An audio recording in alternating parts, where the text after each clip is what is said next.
Bonjour, bienvenue dans cette quatrième vidéo sur le subjonctif. Vidéo dans laquelle il fait un peu chaud, je dois dire. Donc, subjonctif, autre cas aujourd'hui. Donc, dans la première vidéo, nous avons parlé des formes du subjonctif. Dans la deuxième vidéo, nous avons parlé de l'expression des sentiments au subjonctif. Troisième vidéo, c'était l'expression des probabilités. Quatrième vidéo, aujourd'hui donc, nous allons parler de tous les cas, tous les autres cas où on utilise le subjonctif. Donc, on utilise le subjonctif pour exprimer un but, pour que, afin que, de sorte que. Par exemple, je te téléphone pour que tu m'aides. Donc, tu m'aides est ici au subjonctif. Alors, pourquoi un subjonctif? Parce que le but introduit un événement qui n'est pas réel. Pourquoi ce n'est pas réel? Parce que c'est un but. Quand je dis pour que tu m'aides, ça veut dire que tu ne m'aides pas.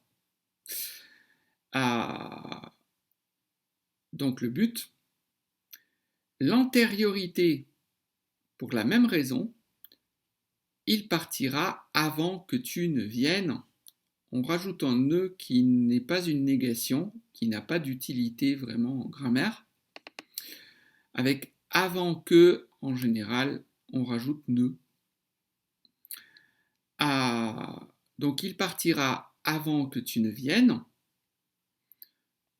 Pourquoi subjonctif? Eh bien parce que par rapport à l'idée principale qui est il partira, cet événement n'est pas réel, puisqu'il n'est pas arrivé, puisque l'action principale se déroule avant. Donc ensemble, il partira avant que tu ne viennes. La concession, c'est bien que notre projet soit difficile, je suis sûr qu'il réussira. Donc, dans beaucoup d'expressions de concession, nous avons le subjonctif. Donc, vous pouvez répéter cette phrase après moi. Bien que notre projet soit difficile, je suis sûr qu'il réussira.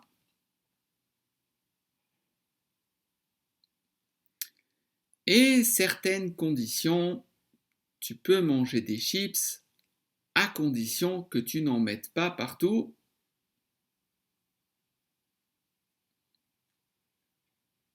À condition que plus subjonctif.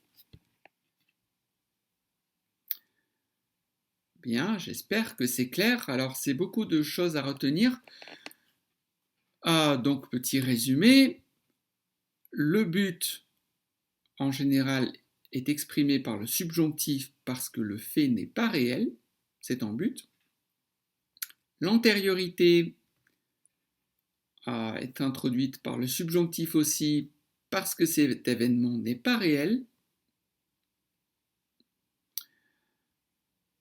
Et certaines concessions et conditions, ici il faut juste savoir que avec ces expressions, on utilise le subjonctif. Continuons. Comme je l'ai déjà expliqué dans la première vidéo, je pense, on n'utilise pas le subjonctif en règle générale quand le sujet est le même dans les propositions principales et subordonnées. En gros, je veux que je parte est possible en français, mais n'est pas très bien. On va plutôt dire je veux partir.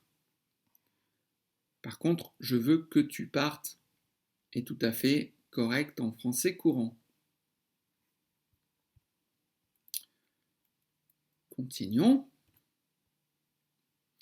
Et les Français se trompent très souvent entre avant que et après que. Comme je vous l'ai dit, avant que exprime ce qui n'est pas réel. Avant qu'il n'arrive, ça veut dire qu'il n'est pas arrivé dans la phrase, puisque je fais quelque chose avant qu'il n'arrive. Donc, ce n'est pas réel subjonctif. Après que, ça veut dire que cette chose est arrivée. Cette chose est réelle. Après qu'il est arrivé, donc pas de subjonctif. Donc, je vais faire le ménage avant qu'il n'arrive, subjonctif. J'ai fait le ménage après qu'il est arrivé. Les deux faits se sont déroulés, sont réels, donc pas de subjonctif. C'est une erreur très très typique chez les Français, dans les livres, chez les journalistes, etc. Donc ne faites pas la même erreur que les Français. J'espère que cette partie explicative est claire. On passe à la pratique.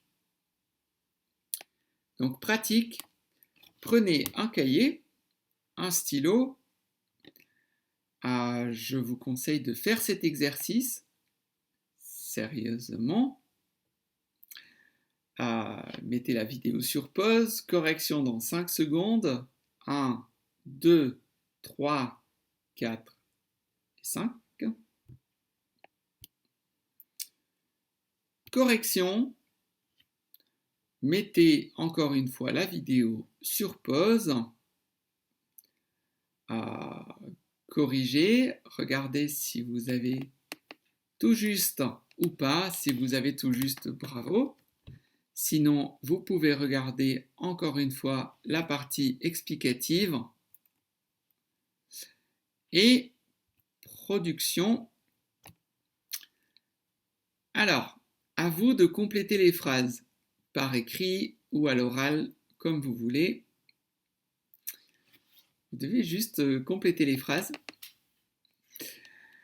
Et bon, je ne peux pas les corriger, mais je vous souhaite bonne chance. Vous pouvez mettre cette vidéo sur pause.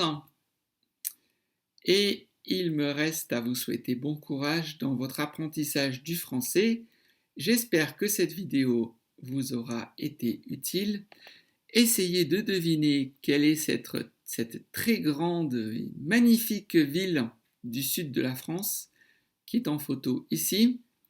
Réponse dans le test de grammaire à la fin de cette série de vidéos. Bonne chance et à très bientôt. Au revoir.